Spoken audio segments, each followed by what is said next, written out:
You better introduce us first. Yeah, I will. Well, hello, Rupert. Hello, Satish. This idea for a podcast came on a train journey from Schumacher College in Devon near Totnes, where we just spent a few days together. And we got I think it was about 4.5 hour train journey. We sat on this table and we were talking about all sorts of things. And then by the end, in the last sort of hour or so, I asked Satish, I said, what have you got planned in the next few years? And you said, not very much, I just taking what life gives me, and I'm not pushing with any particular agenda. I said, all right, is that because you're preparing to die? And I didn't know why I asked that question. And then you said, yes, I'm now sannyas and moving into this next stage. And then Rupert, you came in with various questions, and then it sort of led on to something. And then we thought, a few days later, the conversation struck me so much, I thought that would be good for a lot of people to hear about. And it may not be a subject you both have spoken much about. It's certainly not a subject that, in general, people speak much about on an everyday basis. So it's really just an exploration, and it's very personal. I don't think this is about getting the right answer, because by the nature of the subject, I don't think you can be right or wrong. But there are a few questions, I suppose, that I'd like to ask both of you, and then see what happens between you when we both answer those. So I suppose my first question I'd like to know is to go back to the beginning for you, which is, for both of you, what were your earliest memories of death? Did anyone die in your family when you were young, or in your community? How did you and your family and your community respond to these things? And because often, apparently, these are the things that form us, these early. And I should say, actually, at this point, that I've been helpfully guided by a death doula called Sierra Campbell, who lives in Ibiza, and she helps people die on a regular basis. And so many of these questions are from her. And this is one of them she says is very important, is that the earliest memories that you have. I don't know who wants to go first. I think the earliest memories I have were of animals. I kept a lot of pets when I was a child. And I had a white rabbit, for example, which died, and budgerigar that died. So I think my first experiences were of animals dying, and I felt very sad. But because pets are short-lived compared with people, I think for a lot of people in our culture, the death of animals is the first experience. And so, it was a shock. Here they were alive and then they were dead, and it was clearly different, and I didn't understand what was happening, but it was clearly part of biology, of life. And I think then the first death in the family that I was aware of was my grandfather, my paternal grandfather, who died when I was about 10, I suppose. I wasn't very closely involved in his dying process, but I went to the funeral, and I became aware of funerals and death and graves and burial places and so on. So those were my first memories. I didn't see a dead person till my mother died, and when I went to see her, that was when I was in my 20s. And I went to see her after she'd been laid out and stuff, and that was a shock because she looked much smaller than she did in life, and it felt very different.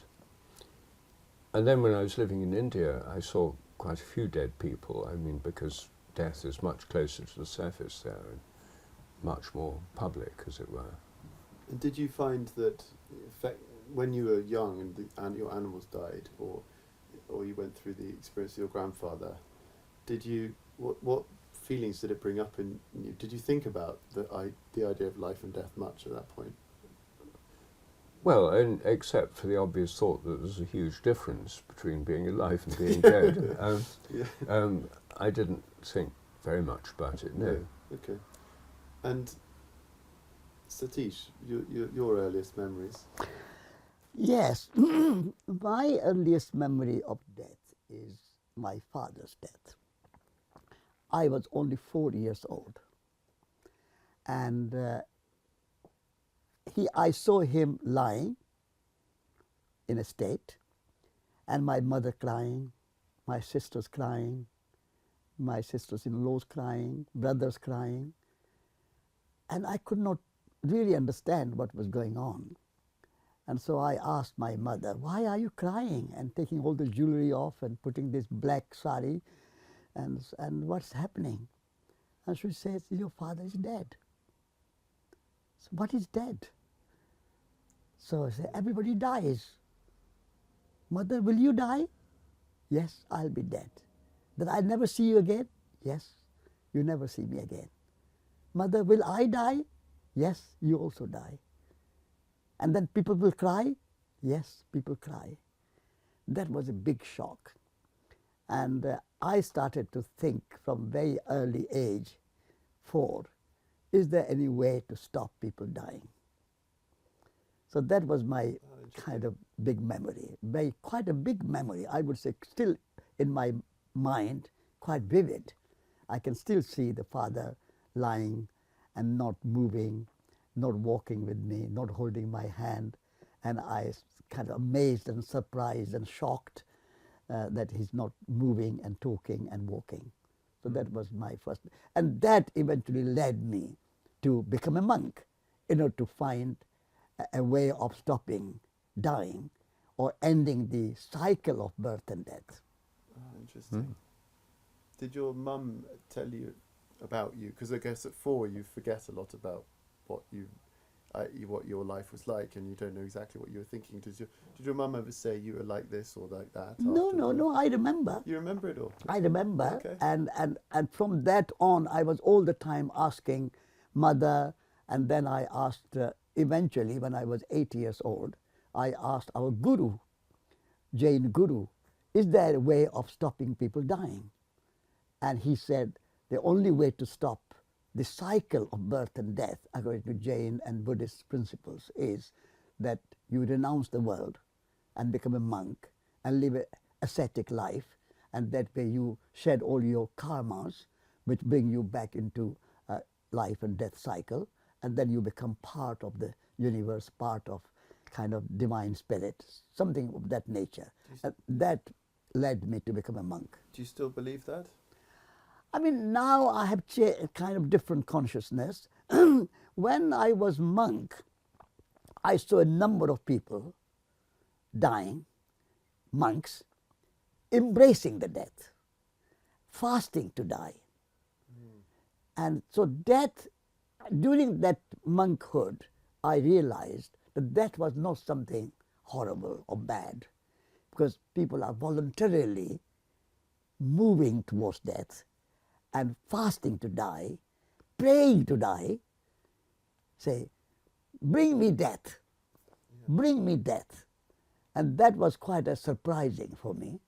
And so now I don't have the same kind of fear of death which I had before becoming a monk.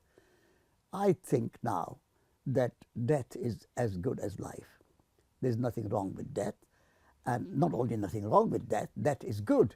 Because if we were to live for thousands of years, this will not be very, very good. It's very good that we die, trees die, animals die. Only through death we can have new life. So I embrace death because I learned from my monkhood that many monks will embrace death. And then eventually my mother embraced death. She fasted for 30 days to die. And during that time, there was a great celebration of life, of her life. All her family, children, grandchildren, friends, neighbors, they're all coming, singing and praising her and praying for her. So she happily dying. So my perception of death completely changed.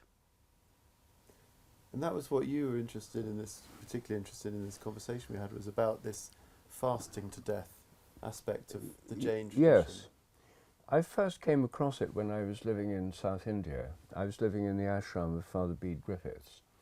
And we went to we were travelling through the countryside, and we came to a place where there had been a Jain monastery, and it was up on a hill with some rocks, and in the rocks there were these body-shaped spaces, hollowed out, only an inch or two deep. Yeah. And the people there told us, the Jains there told us, this is where the monks who lived here would lie down and fast to death. Yeah. And they would lie in these special places on this hill, on this ledge. And Father Bede lay down in one and was fascinated by it. And he said, this is such a good idea. I said, I really like this Jain idea. And he was quite old then. And he said, I could just stay here. And he loved the idea. And one of the younger monks who was with him, said, Father Bede, get up. We don't want to lose you yet and stuff. But, so I could see that Father Bede was really attracted by this idea. Yeah. And when you told me about your mother, it became more real for me. Mm. And I think I like the idea myself, because I think here we've got, because of medicine and all the things we have here now in the modern world, a lot of people are kept alive artificially much longer than they want to be alive for. There are some people in care homes, for example. I know of one particular case, the mother of a friend of mine. She just didn't want to go on living. She was quite a spiritual woman. Yeah. And so she just stopped eating. And they force-fed her because, the care home would be accused of neglecting her if they hadn't fed her. So she was forced to eat. And so people are forced to stay alive even if they don't want to. And it'll become, in years to come, it's already a crippling burden on society to have very large numbers of old people who are kept alive as long as possible. So it seems to me that fasting to death is a really good idea, and it's something I'd like to consider myself if I were in a state where I thought I'd reached the point where that was appropriate. Yeah. So my question about, I'm in favour of the principle, but what I don't know about is the practical details. In your mother's case, or with Jain monks, do they simply stop eating or do they stop drinking as well? Depends. They generally drink. They drink boiled water. My mother drank boiled water, but less and less. The idea in Jain tradition is, and I think Western countries can learn from it, is that death is not something bad. Death is not something undesirable. So desiring and wanting to die when time is right is a good thing. But in the Western culture, we think we have to, life is good, death is bad. And therefore people have a fear of death. As a Jain monk, I lost that fear. Now I have no fear of death. I can die now, this moment, and I have no worry. I can die tomorrow, no worry. When I'm alive, life is good. When I die, death is also good. So this consciousness changes people, and therefore now I can't. My mother said, before she went to fast, she walked around neighborhood and said to people, please forgive me if I have said anything to you or have done anything which was unpleasant or upsetting you. Please forgive me. And if anybody has done to me anything, I forgive you. So that kind of forgiveness was a very lively experience. And then when she done that, she stayed in her room, she drank water, less and less, but drank. And then people came from far away, they came. And they sat down and half an hour, 1 hour, as long as they wanted, and sing, talk. And she just stayed calmly and very happily. She died very happily. And the same thing I experienced when I was monk. A number of monks dying like that, and they were also dying happily. And that's quite a kind of noble idea, to die happily and celebrate death as you celebrate life. Life and death are two aspects of one single reality. It's not something that death is bad, and because also Jains hope that they don't have to come back into life, but other Hindus would say that coming back into life is also good. Death is good, but that birth is also good. We come back to celebrate life and live good life. So it's a kind of equanimity. I would say that, I mean, for someone who's an atheist, death is just the end. So I suppose it's something to be afraid of if it's just total extinction or oblivion, or maybe some people welcome that idea. I mean, in the Christian, I'm a Christian, and so most Christians don't believe that we come back. What about resurrection? Well, the resurrection is not exactly, it's not rebirth in the sense of coming back and being born again in another body and starting as a baby. What the resurrection points to is that there's a life after death. And I think in the Christian context, historically, the Jewish people at the time thought that there's a kind of, some of them thought there's a kind of shadowy underworld, like the Greeks had the idea of Hades, a kind of underworld where dead people go, and it's a kind of shadowy existence, not something you'd look forward to particularly. And Jewish people had this idea of Sheol, you know, like a bit like the Greek Hades. Yeah. But the Christian message is that Jesus, through his resurrection, created a path for life after death.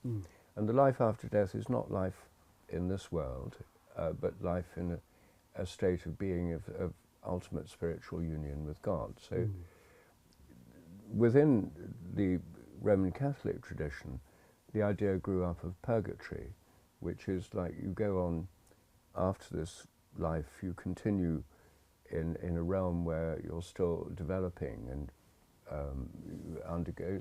I think of it as a kind of dream world. Yeah, yeah. That you undergo a kind of continued development till you're ready to pass beyond all the remaining aspects of self that hold you back, and then you move into the light of God. But the idea of ultimate reunion with God, Yes. I think, tallies with the Jain tradition. Because the Jain tradition, what you call God in English language, in Jain's language, we can say siddhas. So siddhas don't come back, and your spirit, your soul, becomes part of the siddhas. And therefore, this ultimate reunion with God, as you mentioned in Christian language, is similar to Hindu, or I would say particularly Jain tradition. Yes. Yes, I think it's similar. I think in the, you know, I lived in India, so I've met many Hindus and so on, and most of them take for granted the fact that we go through cycles of life and death, and Buddhists call it rebirth, and they call it reincarnation. But when I meet enthusiasts for reincarnation here in England, a lot of people who are enthusiastic about it think it's a wonderful idea. I believe in reincarnation. In India, where people take it for granted, they don't think it's a wonderful thing. Many of them, the whole point of spiritual practices is not to be reincarnated, isn't it? It's to escape from this endless cycle. So in a sense, Christians start off with the advantage of not having to worry about reincarnation. Then there's the question of, well, how can you prepare for death in such a way that you'll be helped when you die? And I think many Christians believe, and I believe, that both in the dying process you can be helped through the saints and the angels and by God. If you are celebrating after somebody has died, why not also welcome death so that you don't have to fear? And everybody has lived good life in some way. They have looked after children, they have looked after their family, they have written books, they have written poetry, they have done some music, they have done some gardening, everybody has done some good, also some bad maybe.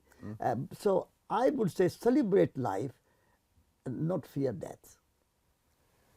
Well, I think that traditionally for Christians, they don't fear death. I mean, I don't fear death myself. I fear dying. I don't particularly want to die in an unpleasant or painful way. But I don't fear death. And I think the traditional teaching of Christianity is that not to fear death. Because the idea is when you die, you'll be helped and guided by saints and angels and by Christ particularly. The idea being that he's died and passed into a kind of divine light and life after death, and creates a way, a path that others can follow. And so instead of going down into a kind of hell-like shadowy realm, which is what the ancient Greeks and the Jewish people believed before Christ, then there's a movement into the light and a kind of liberation, ultimately moving closer and closer to divine being. So I think one of the key messages of Christianity is not to fear death, precisely because of the death and then the resurrection of Jesus and his continued life after death in a way that was close to and indeed integral part of God. With you personally, you say you don't fear death, and I believe you because that's how you come across. But when did that come about in your life? Have you always not feared death, or did you take part in any practices, and did you have any revelations over the course of your life that helped you get to that state, or was it always like that? Well, I went through an atheist phase when I thought that when you die, it just goes blank. Did you have more fear when you had that? Well, the thing is, I was in my sort of teens and 20s, and I just didn't think very much about death at the time. So, it was all right to treat it in a kind of abstract way. It wasn't something that I was afraid of particularly. I just didn't think about it, or preferred not to. Yeah. So I can't remember how. I mean, I think about death every day, partly because every day when I pray in the evenings, I pray the Hail Mary, which is a very common Christian prayer. And the bottom line of the Hail Mary is, Holy Mary, Mother of God, pray for us sinners now and at the hour of our death. So the very last word of the prayer is death. And the idea is that as the mother is is not only the mediator of birth, but also the mediator of death. And so the idea is that the saintly presence of the Holy Mother of God will help one at the hour of death and act as a kind of midwife of the ultimate death doula, as it were, of the transition. Yeah.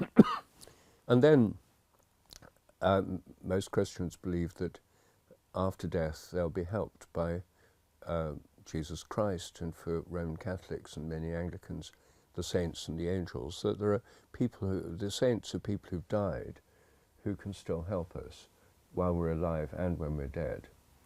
So the reason for praying for the help of saints, which every Roman Catholic cathedral has lots of side chapels for all the different saints, and some Anglican churches do too, and we celebrate the saints' days. Each saint has their own festival. Is that the saints can, although dead, can still relate to the realm of the living and help those who are alive now, and help as we pass through death, and also that we can be helped after we're dead by angels, as we can be helped when we're alive. So the idea is there are all sorts of spiritual beings that can help us.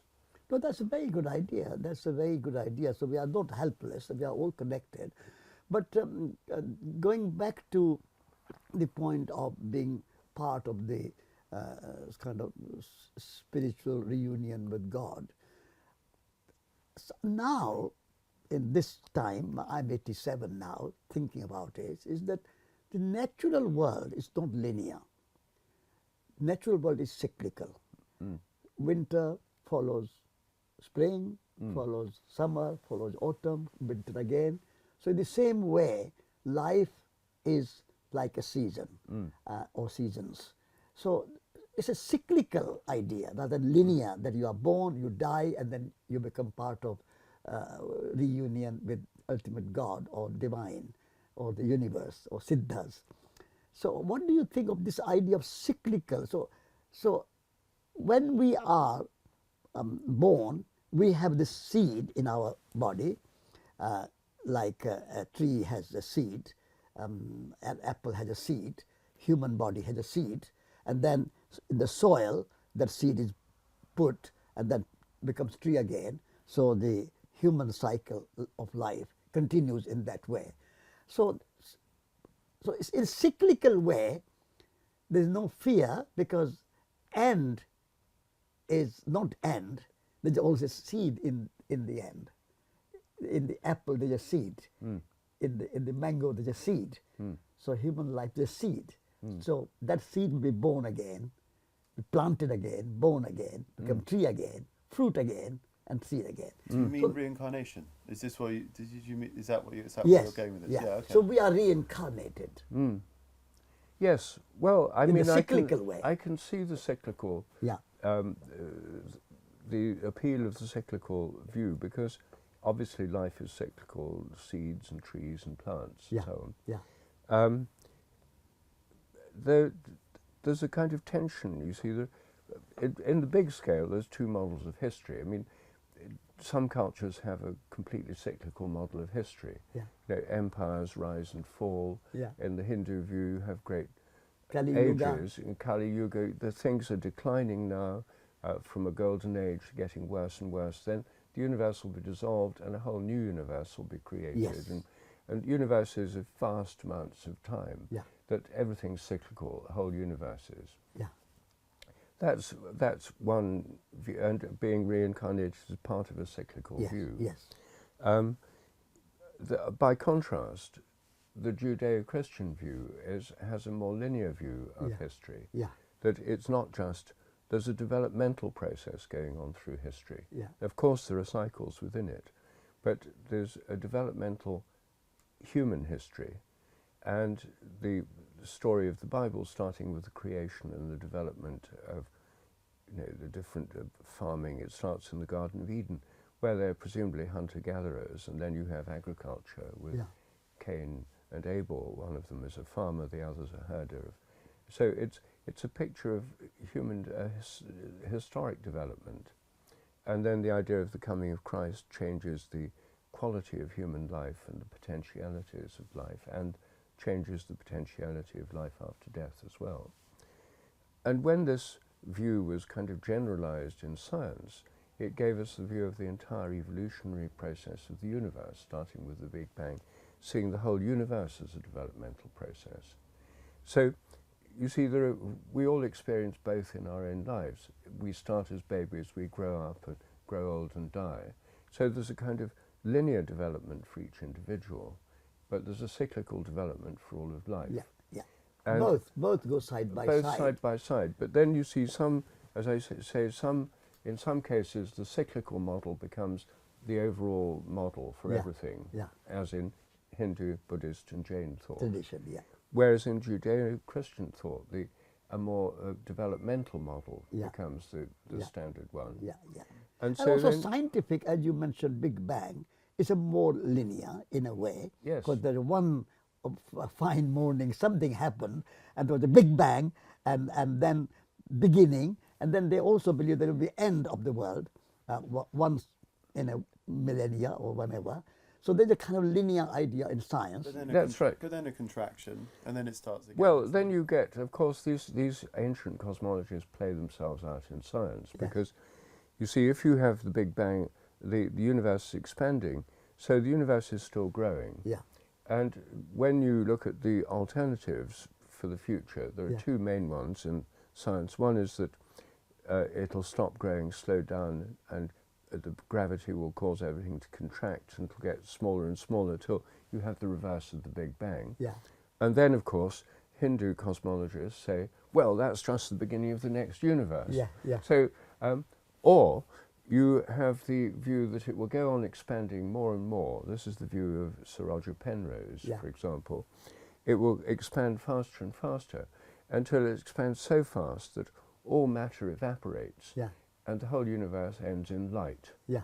So in one model, it all goes on expanding, ends in light, and the other one, it stops expanding, begins contracting, and ends Yeah. in darkness, Yeah. but then that turns into the light of the next Yeah. universe. Yeah. Yeah. So you see these linear Theories are But it's- these theories yeah. are side by side, and Yeah. when applied to life after death, Yeah.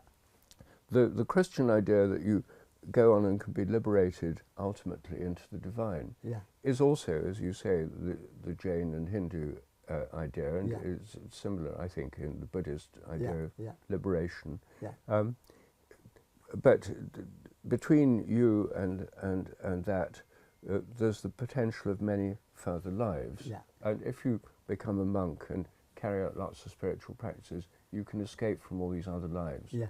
Whereas Christians don't have to go through all the trouble of escaping from further lives. Yeah. Do you think the line meeting the circle in the spiral, is that a helpful symbol? I mean, it does bring together the two. But Well, it would apply to a kind of developmental process where you have reincarnation and so on, but at each level, each reincarnation, you sort of move up a level till you reach the end of the spiral where you pass off and be liberated into this ultimate liberation into the divine light. Well, I think this is a very good time when we've transcended into the ultimate light to talk about the more practical side of Yes. death. And the two of you, I'd be interested to know, like, what does a good death look like for the two of you? Not in terms of esoteric sort of transcendence, ultimate reality, that sort of thing, but more, where will you be? You know, how would it? Do you have an idea of a sort of idealized form of your own death in terms of where you'll be, what will be happening around you, who will be there? I mean, ideal would be that there should be no care homes or old age homes. Every home should be a care home, not a specialized care homes where people are put and hundreds of old people of 70s and 80s and 90s all living, waiting for the death. That's not my ideal. I would like to see that every home is a care home, and wherever you are living, and if there is a service needed, society or government or community provides some help to die in a normal way at home. So I will abolish all sort of artificial care homes where you just put old people waiting to die. There's no need to wait for anything. Just live your life normal, and when death comes, it's welcome, but you don't have to sort of wait for it. It comes, it will come. You don't have to worry about it. And so that will be my ideal. I would like to die at home. You would like to die at home, and do you? I mean, you don't have to answer this; it's personal. But you know, do you have specific people that you'd want by you, or do you want to have a certain number of people, or logistics? I mean, the logistics of your death. I would like. I mean, I don't call my family members by any name like you are my wife, or you are my child, or you are my this or that. I always consider my wife as my friend, my children as my friends. So I would like to die surrounded by friends, whoever they are, whether they are my blood relations or not blood relations, I don't mind. I will die surrounded by friends, and I am surrounded by friends, so I don't have to wish because they will be around.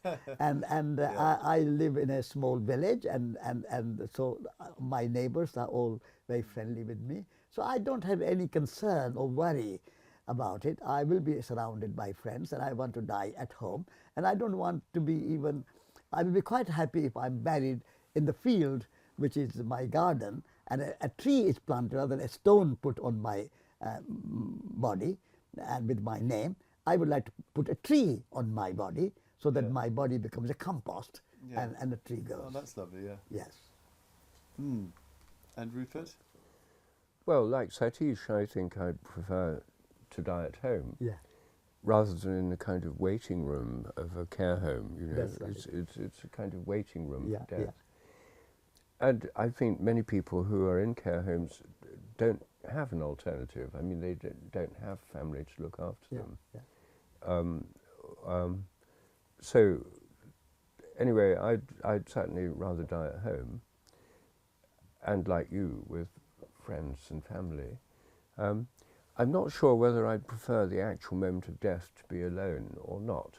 You know, there are some people who are surrounded by people they're dying, who, as it were, wait till they're alone in the room. Someone goes to the lavatory or something and leaves them for a few minutes, and then they die.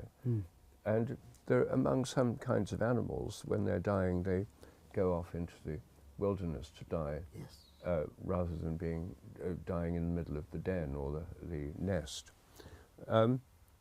So I'm not quite sure how I feel about the actual moment of death, whether I'd rather die alone or with people all around. I mean, I would like to say that I am living in relationship, and the relationship is a kind of relationship of love, relationship of service, relationship of caring for each other. So that relationship for me is the kernel, is the key, and so dying in that relationship. I mean, I'm not planning anything. I'm not planning that somebody should be around me. It's only a kind of idea that if I'm surrounded by friends, that would be good.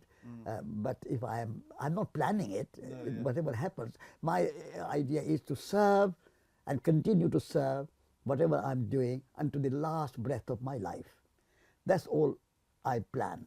I will continue as long as my body is in good health and until the last breath of my life. And if something were to go, because these are very ideal scenarios, you know, you're at home, surrounded by everyone you love, and then you pass over. And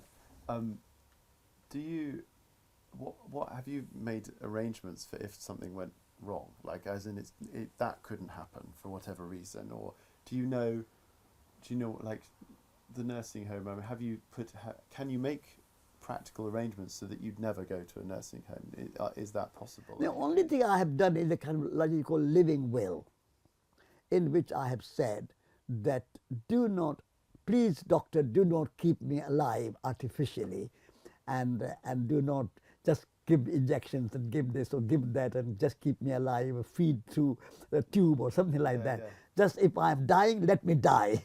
Don't keep me alive. That's the only thing I have done as like a living will. Otherwise, I don't plan anything. I'm just spontaneously, whatever happens, universe will look after everything. Yeah, I'm practically the same as you. I mean, I want to go on doing what I do, which is sort of working and serving and as best I can, as long as I possibly can. And I've also written a living will. I don't want to be kept alive artificially. That's right. In intensive care, as if death's an unnatural process. When the moment comes, I'd rather just die.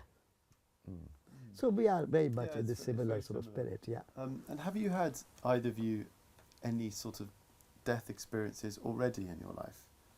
Maybe not literally death, but near death, or something that approaches what it might be like to sort of sense the other realm, or do you believe in another realm? I don't even really know what Jains believe in terms of the other realm.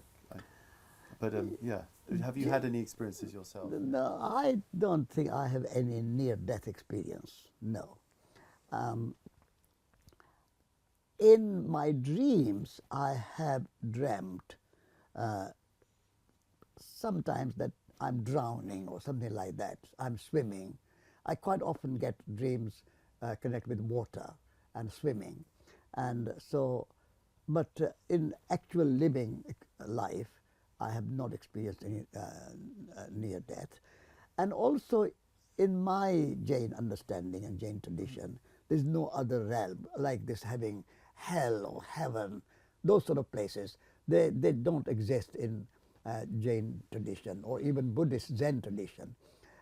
Hell and heaven is only a state of mind. You can be in heaven now if you are kind and compassionate and loving, and you can be in hell now if you are in anger and fear and anxiety and animosity and revenge and all those things. So Jain idea of hell and heaven is a metaphorical rather than actual physical location.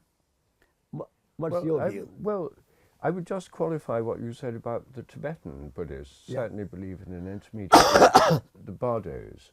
You know, the Tibetan Book of the Dead is about an intermediate realm after death, in which you exist until either you're reincarnated or reborn, or liberated through the light. But there is an intermediate realm. Yes, I think- not all Buddhist traditions are same. No. What I was mentioning is a more like Zen tradition. Yes. But in the Tibetan tradition, Dalai Lamas are always reincarnated. And so when the old Dalai Lama dies, the elders and the senior monks will go searching for the rebirth of the Dalai Lama or any other lamas. So there's a kind of idea of rebirth in Yes. Tibetan tradition. Well, voluntary But rebirth. that's not shared by all Buddhists. No, but the point I'm making there is they have an intermediate Yes, realm, they the have. bardo. Yes. And I think that there are different Christian views as there are different Buddhist views. Some Christians think that when you die you just go to sleep, but then you're woken up for the last judgment. Yeah. And then it decides whether you go into a place of punishment, hell, or whether you'll ascend into heaven. Yeah. I think Well, that's... are I they don't, physical locations, or what is the hell and heaven? they're states of mind, States of mind. yes. Okay. That's also Jain. Yes. Yeah. So I myself think that, that when we die, we go on dreaming, Yeah. but we can't wake up anymore Okay. because we've no longer got a body to wake up yeah, in. yeah. And I think that the dream theory, you see, it means in a sense we practice all our lives because we dream every night. Yeah, yeah. Every night in our dreams we have a dream body. We can move around, Yeah. talk to people, Yeah. even fly. So we have dream body every night. We've been practicing this ever since we were born, maybe even before we were born, because babies dream in the womb, embryos dream. So in this dream realm, you see, the materialists would say that's impossible because all consciousness is in the brain and your dreams are all inside your brain. But if you don't take that materialist dogma, then you say, well, dreams are a state of mind that we all experience. They're not the same as this physical reality. It's another kind of realm, Yeah. many realms. And I'd interpret the traditional Christian view as being that if you're trapped in a dream that's a kind of nightmare where you just feel trapped and it's horrible and you can't get out, that would be like being in hell. You'd be trapped in a nightmare. And then there are dreams where, good things happen, bad things happen, and so on. That might be more like purgatory, an ongoing version of this life, but distorted and changed. And then I think what happens in purgatory, this period of ongoing life, would depend on your faith. If you can pray and you can believe that you can move on and you can move even in this dreamlike state, that it's possible to move on beyond that, then I think you could and can and could be helped and guided by Christ, saints and angels, and then liberated into the divine light after that. So there's an intermediate zone, whereas the Last Judgment scenario doesn't have an intermediate zone. Either you sleep and then after a judgment you're either in a permanent night world or a permanent realm of light. That, I think, is incredibly simplified and very unattractive view. And I think the continued dreaming view is much more plausible. Yeah. I mean, ultimately, what happens after life, the Buddha was asked the same question. He said that what happens after life is not something you need to worry. For example, he said that if an arrow comes and hits you, you don't worry where the arrow has come from or what the metal is made of or who the arrow shot. You only thing you need to do is to remove the arrow, heal the wound, and look after the person. So living a compassionate, kind, generous, loving life now is, from my understanding of the Buddhist tradition, not all Buddhists same, but Zen and some of the Buddhist tradition, is that you don't need to worry about what happens after life. You worry how you live now in a way that is compassionate and kind and reduces your suffering.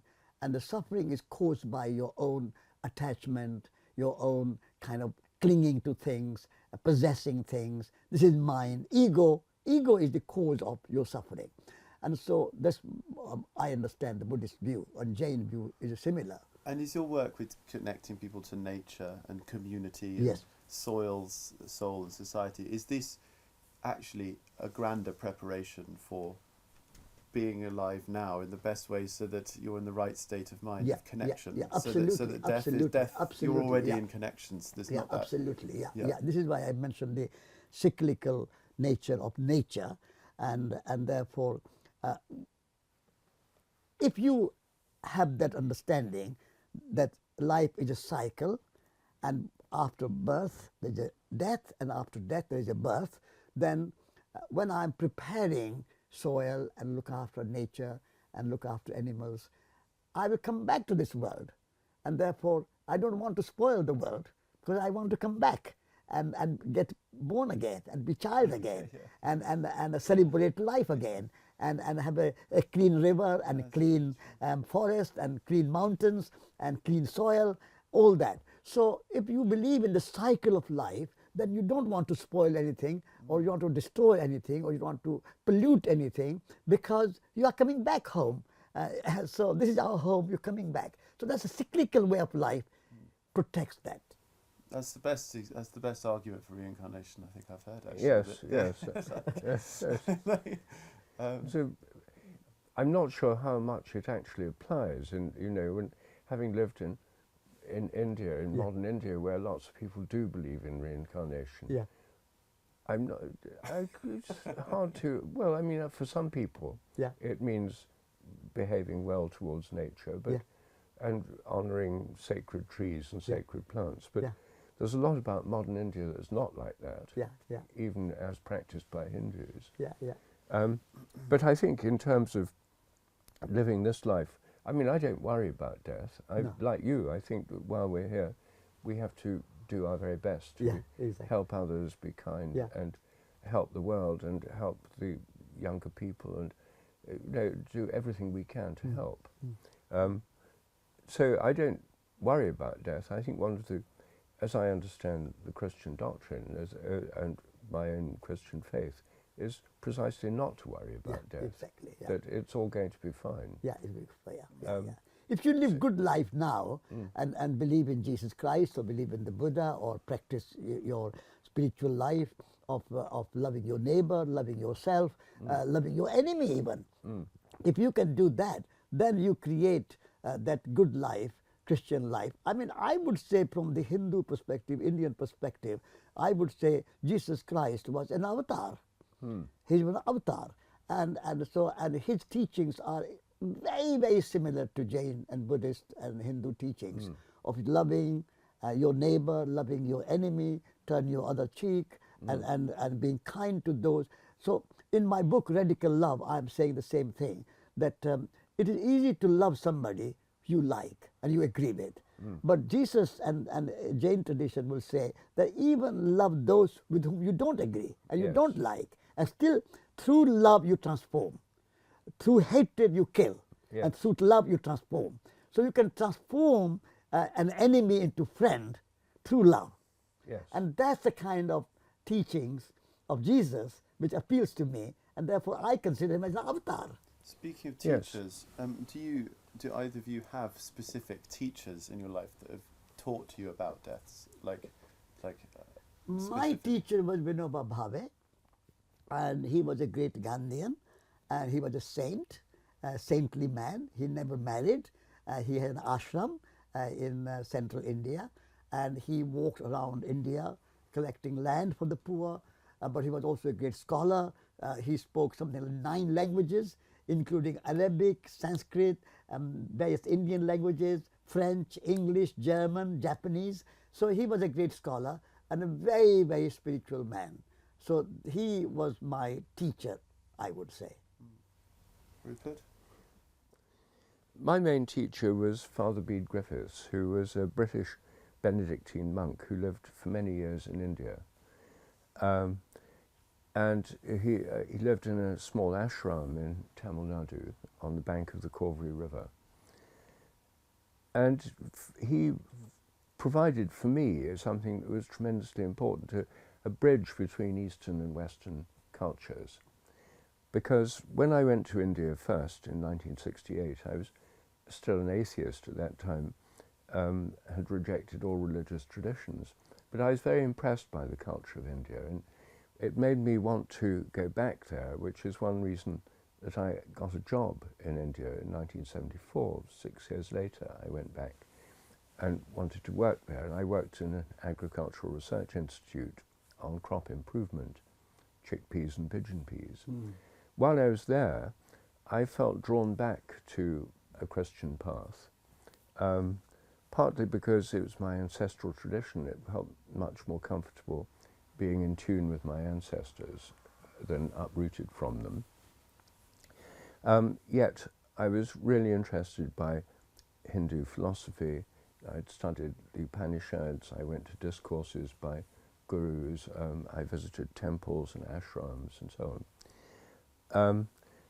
So I felt there was a lot of spiritual depth in the Indian tradition that I hadn't come across in the forms of Christianity I'd encountered up to that point.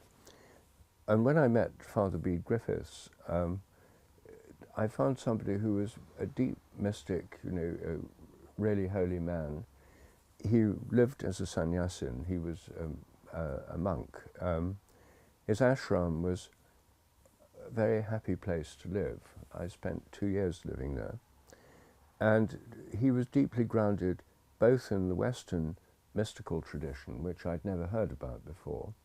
It was a very strong mystical tradition in Christianity, partly through the monastic traditions, and the Hindu traditions. And he'd formed a kind of bridge between them. And in his ashram, we lived a way of life that did bridge them, and we had meditation and yoga every day. We started the Mass every day with the Gayatri mantra, chanting the Gayatri mantra, which is invoking the blessings of the divine light of the sun on our meditation, as you know. For me, that was he was the perfect teacher, because he was an wonderfully inspiring man. He was funny. He had a really good sense of humour. He lived. And he also transcended kind of narrow sectarian thinking. He was quite a sort of. Ultimately, he found that religion is not the label, not the name. It's a love. And his book, Marriage of East and West, is a very beautiful book I read, very inspiring. And I had a correspondence with him a little bit. And I invited him to give Schumacher a lecture, but he couldn't make it. He passed away at that time.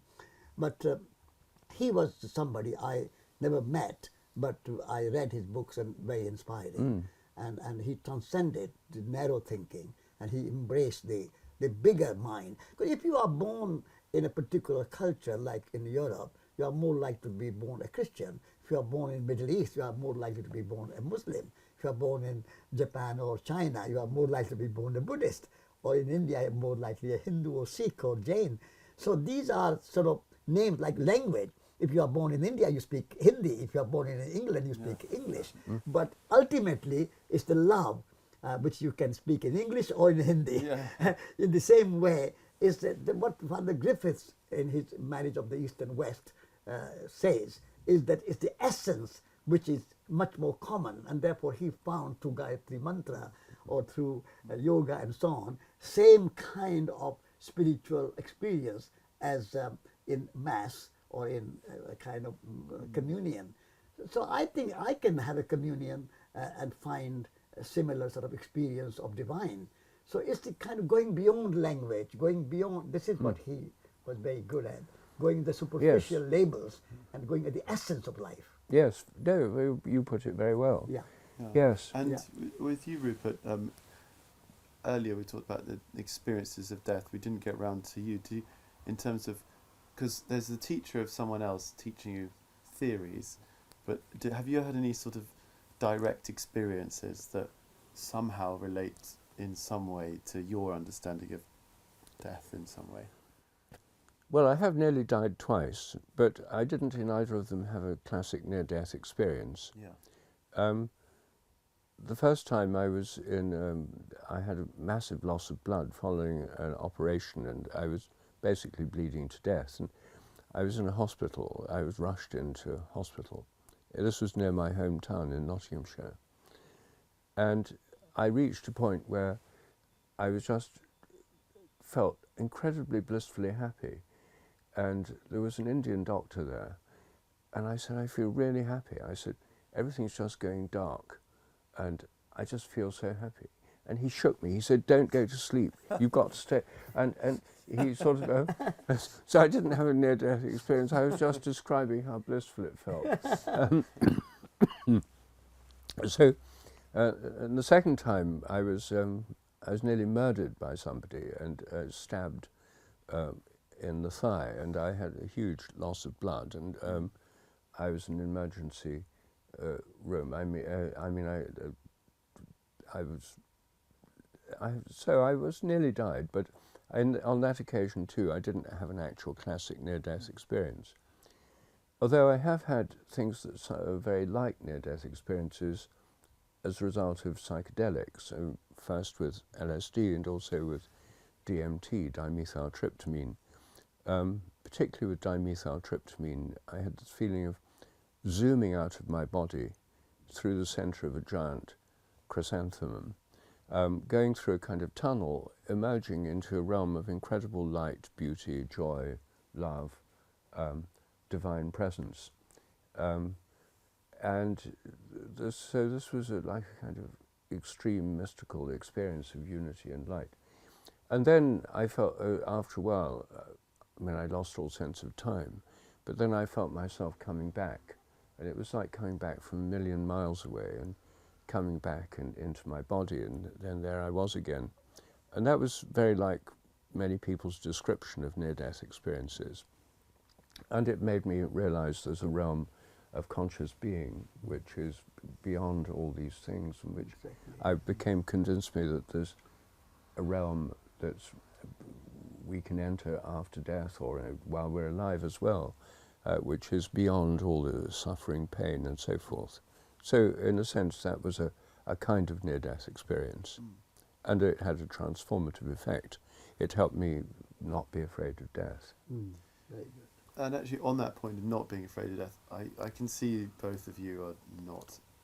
I don't get fear when we talk about this subject. I don't feel any fear. But do you have any fears of death? I mean, like, obviously maybe not fear of death in a sort of binary yes, no, I fear death or I don't fear death, but are there aspects of the dying process or anything about it where you feel a little bit anxious, a little bit afraid, or is it just simple? I don't know. I mean, you can. Well, the dying process isn't simple. I mean, it can happen in all sorts of ways. I mean, both of us would prefer to die when we know we're dying at home, if possible. But we could die in a plane crash, or we could die in a car crash, or we could be murdered. I mean, there's all sorts of ways you could die suddenly. And there's all sorts of very painful ways to die gradually, which obviously I personally would prefer not to die painfully or in a horrible way. The thing is that I prefer not to anticipate any problem before it has arrived. So I do not anticipate any uncomfortable death or difficult death or anything. I don't anticipate. It may happen, we don't know, as Rupert says, anything can happen, but I don't anticipate or worry about it. I just live and celebrate life as it is. And particularly my practice, as you were asking about practice, my practice is practice of gratitude. Because all the time I feel gratitude. I feel gratitude to the soil. My body is soil, and food is soil. The clothes are made of soil. So I feel gratitude to soil. Water, my body is 70% water. I drink water. Without water I cannot live. I feel gratitude to water, to air. I breathe every moment. Sun and the fire, Gayatri mantra. That's a gratitude, a mantra of gratitude. And through that gratitude, wisdom comes. So practice of gratitude to my ancestors, like Rupert mentioned, and gratitude to all the kind of teachers who have taught me, including Vinoba, my teacher, Bede Griffiths, and many other teachers who have brought us such wisdom, and our indigenous people and their culture, I feel gratitude. So gratitude is my daily practice. And you mentioned Vinoba. That was one of the things that really struck me about the train journey that we had together, Yeah. was when you said, you have a queen who was just laid in state, but Yeah. she was dead. Yeah. Vinoba, you know, to tell us the story of Vinoba and how he died and what happened. 'Cause In the same way as my mother, he also fasted to die. He had a kind of stomach ulcer illness, so he was taken to hospital in Nagpur, central India. And in the hospital, you know, you have to write something, sign that if something happens, if I die, it's not responsibility. So you have to sign. So they asked Vinoba to sign. I said, I don't need to sign. You think that I'm not going to live very long. I just don't operate me. Take me home back. So he was taken back home, and he said, my ulcer is so bad, it's not worth kind of going through this operation and all that. I've lived long enough. I've done what I wanted to do, and so he decided to die. Only 7 days he fasted to die. But during that 7 days, something like 30,000 people visited him. and when his funeral was there were 50,000 people, including Mrs. Indira Gandhi, who flew from Delhi to say farewell to him. So fasting to die became a celebration. And so I think Vinoba was a very good example of what we are talking about. No fear of death, and if time has come, I go. I've done my best. I'll come back to do more. That is the kind of idea of reincarnation, that we come back to do and serve more. I love what you said when you said, your queen, she lays in state dead, and Vinoba, he lay in state alive, giving his blessing and being grateful. Exactly. Yeah, no, it's Exactly. it's beautiful. So this is so let's say you were told right now you had, I don't know, 3 months or 6 months to live, and you knew that. Would you? I imagine the answer is no from everything you've said so far. But would you change how you lived in any way right now, or would you just carry on as you were going? Yes, I'll carry on. You'll carry on, Yes. Rupert. Same. Yes, I just carry on. You carry on as you. I might, out of consideration for my heirs, sort of do a bit of tidying up. Some paperwork. Yes. Less, Yeah. Yes. And I suppose it feels like we're sort of coming to an end here. So because people will be listening to this and we wanting to take things away, do you have anything you want to just say to your greatest gift you feel you can give from your life that you've had, to the listeners, to say to help them on their journey towards their own death, life, whatever it is? I mean, I would say that for me, life is a pilgrimage. Life is a sacred journey. And my book, which I wrote as an autobiography, is called No Destination. So there is no destination where you end. Death is a part of the journey of life. It's a pilgrimage. Life is a pilgrimage. If people can feel themselves as the pilgrims of life, they will feel less burden, less anxiety, less worry, because a pilgrim accepts life as it is, and not so many expectations, so not so many demands. If you live like a tourist, then you demand, you expect. Whereas if you live like a pilgrim, you don't demand and you don't expect. You accept life as it comes, and you negotiate, and you participate, and you love, and you care, and you whatever happens. And through that you transform yourself and you transform others. So this is the kind of, if idea of pilgrimage can be brought into our life, we will be less burdened and less anxious and less worried. Thank you, that's lovely. Well, we agree about so many things, Satish. Yeah, I think that too. I first became aware of the importance of pilgrimage living in India, because I met many pilgrims in India, and I went on some pilgrimages myself. Yeah. to Hindu temples. Yes. And when I came back to England, I realized that England too is full of holy places. Yes, yes. And it used to be full of pilgrims until pilgrimage was abolished at the Reformation in 1538 in England. So I realized that there's this dimension of the physical pilgrimage, of actually walking to a holy place, is the basis of the metaphor of life as a pilgrimage. Yeah. But it makes much more sense if you've done the actual real thing. Yeah. Otherwise, there's no basis for the metaphor. It's just a word. Well, you've been on many pilgrimages, including your massive pilgrimage from India to England, and then from one end of England to another. I mean, you've done, for you, it's not just a metaphor. It's something you've really done. Absolutely, absolutely. In England, I've done pilgrimage to Iona and to Lindisfarne, Yes. and many holy places like that, Walsingham, Yes. places like that. So when I walked around Britain, that was my sort of wish to visit holy places, because these are kind of like lighthouses. Yes. They give a kind of, they hold the spirit. Yes. And I felt that spirit. I felt that when I was in Iona, I felt that light there. And Lindisfarne the same, Walsingham the same, various places like that. But also I find nature as a sacred. Yes. And therefore when I see holy mountains and holy rivers, and life is holy and the nature is holy. But these places where saints have practiced spiritual values, they have a kind of special energy, which I felt. Yes.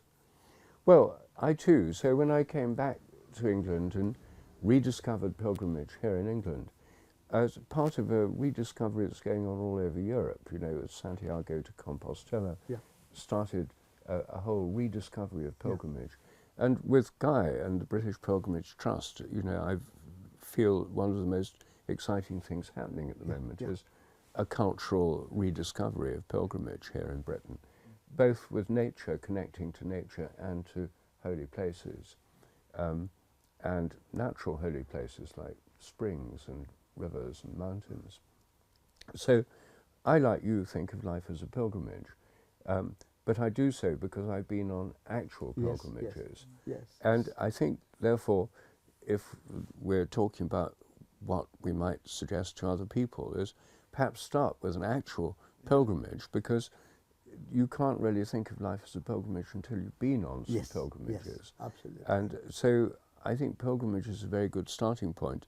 And also, like you, Satish, I think the practice of gratitude is very, very important, because it connects us with the flow. So much comes to us. We didn't ask to be alive. We didn't. The earth was here, but cultures and languages, everything we accept, we take so many things. They're all given to us. Yeah, yeah. Food and life, and Yeah, there's yeah. so much to be thankful for. And so I think if we're in a state of thankfulness, then life is changed and becomes much more positive. Yes. So I think gratitude and pilgrimage are two of the messages that I think both of us seem to agree about. Yeah, absolutely, absolutely. And that rings true for me too. And I'm really surprised we ended up here. I mean, yes, it's nice that it's ended up at pilgrimage, but I hadn't really thought that would happen. I just started this conversation because I wanted to talk to both of you and see you talking to each other about death. But the idea that maybe pilgrimages do prepare you in a very good way, and they connect you to the ground, and they connect to the land, and the idea of these holy places are actually somewhat a way it's sort of, they help you connect with the spirit, or connect with that other, not other, but the truth of everything really, and connecting you with your own existence. It's lovely that it's come to that point. I wasn't expecting that, and gratitude, I think, it's the simplest. It's the Yes. simplest thing, and anyone can be grateful, and there are so many things to be grateful for. It becomes an imagination game. Yeah. How imaginative can you be in your gratitude? Mm. Well, thank you so much, both of you, and that was just as good or better. Thank than you, I was thank you, expecting. Guy, Well, for thank you, arranging Guy, it. because we wouldn't have done this if you hadn't taken the initiative. Without you taking the initiative. And I'm very glad you And did. it's always a great pleasure to sit with Rupert and talk, and we share so much. Yeah. Well, and may all the listeners live better, more compassionate, happier, more nature-connected lives, and then have great deaths. Thank you.